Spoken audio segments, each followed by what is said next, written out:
Okay, so in this video I'm going to be talking about the best way to get XP on the police team in 2022. So if you do enjoy, please make sure you drop a like and also subscribe, but let's get straight into it. Okay, so if you want to get XP on the police team, the first thing you need to do is make sure you're in a public server. Now, public servers people don't really like, and I don't really like them either. The roleplay in it is really bad. You don't really get any roleplay in them anymore, and if you want roleplay you have to join a private server. The thing is, in a private server none of your data is safe, so you could spend like hours and hours on a private server each day, like being a police officer, but your XP will not save, which is quite sad to be honest. So you do have to come on a public server if you want your XP to save. Now you can go in a matchmaking server if you want to do that. They are a little bit better, but obviously in a matchmaking server there'll be police officers that are also quite good, whereas in a normal public server there'll be a lot of criminals that will be high star wanted, and not many good police officers. There'll be quite a lot of new players, whereas in a matchmaking server, like, you have loads of people max rank on police team, and then like it'll be harder to get arrests and stuff. Obviously it's quite simple how you do actually get XP. So the first way is literally by arresting people. So whenever you see someone with a wanted level, go and arrest them. To check who's wanted, go to your MDT, log in, go to view most wanted, whoever's username it is, then look who it is, and then you can go to search records, and then you can go through every single plate until you see the owner of that vehicle, and then obviously you can click on it, you see who it is. For example, this random guy in my car, I can have a look and he's not wanted, so for example that's how you can see if someone's wanted or not.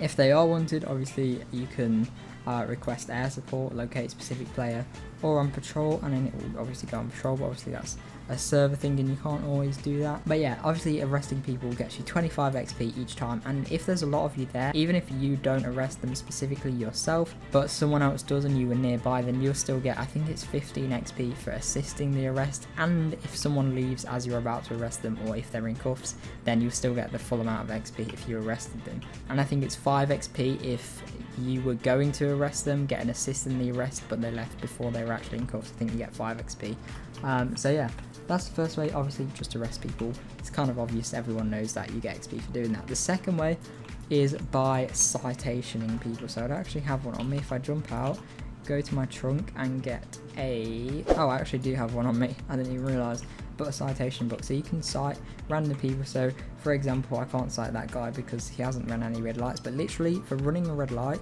you can go up to someone, you can just walk up to them, press E, press cite, tick a few boxes, type in as much money as you want. Like, obviously there's limits. You can't just charge someone like $1 million, but they have to pay it. You can't escape it. You can obviously leave the game or reset and then you don't have to pay it, but most of the time you will actually have to pay it, and you can't, like, there's like no button to like cross off it, so you do actually have to pay the money.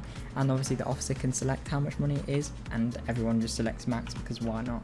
You don't get any more money if you select it as max. You can literally do $1 and you still get XP, the same amount of XP as if it was $200, and obviously you don't get money from it, you just get XP. But if you do cite someone, you will get XP. So that is the second way. Now, I do just want to say that if you are wanting to get XP and you want to get XP fast, you are going to have to become a cuff rusher. No one likes cuff rushers, we know, but you're going to have to become one. If you want XP, you have to do it, and everyone does it. Sometimes when I want XP, or when I used to want XP, I don't need it anymore because I'm max rank, but when I used to want XP, I was a cuff rusher. You know, everyone has done it at some point. If you see someone that you want to arrest, you arrest them and you don't waste your time. We've all done it. I've done it a lot. And it is a great way to get XP. I mean, people don't really like it, and I think that's the reason why it kind of ruins the fun in like public servers, and why it ruins the roleplay. I think if data saved in a private server, or more specifically XP saved in a private server, then it would be a lot better, because there would be a lot less people cuffing in a public server, because people playing on private servers would just naturally get more XP as they are playing, but then like everyone would have 20,000 XP. So again, I don't really know what to think about that, but the third way is by just responding to calls. In the radio, if you see there's a jewelry store robbery, turn on your lights and your sirens and then go there, and then once you get there you'll get XP for like attending a call or something, or if like someone calls and you obviously view your calls, on NVT and then you respond to it, then obviously you'll get XP for doing that. You get XP for just responding to calls. So that's the third way to actually get XP, and that's quite an easy way. Like if you're just going somewhere, or if you're just patrolling, then just turn on your lights, go somewhere, even if you don't want to do anything there. If it's an ATM robbery, you could get an arrest as well, or an assist in an arrest. As I said earlier, I just got wanted for running too many red lights, so now I'm wanted, so someone could come arrest me and get 25 XP, and literally that's how easy it is to arrest people. I'm sure you all know that by now. But yeah, that is all you have to do to get XP. There's quite a few easy ways, but just respond to a call if you see one, just arrest someone if you see them, and if you want easy XP, then you're gonna have to cuff rush, but everyone does it at some point. So don't be too ashamed about it and whatever. But yeah, that is all for this video. If you have any secret ways or little ways that you know to get XP and however you got XP fast on the police team, let me know in the comments, because I would love to know. But I really hope this helped some of you out. If you did enjoy, make sure you drop a like and also subscribe. But yeah, thank you so much for watching, and I will see you in the next one. Bye.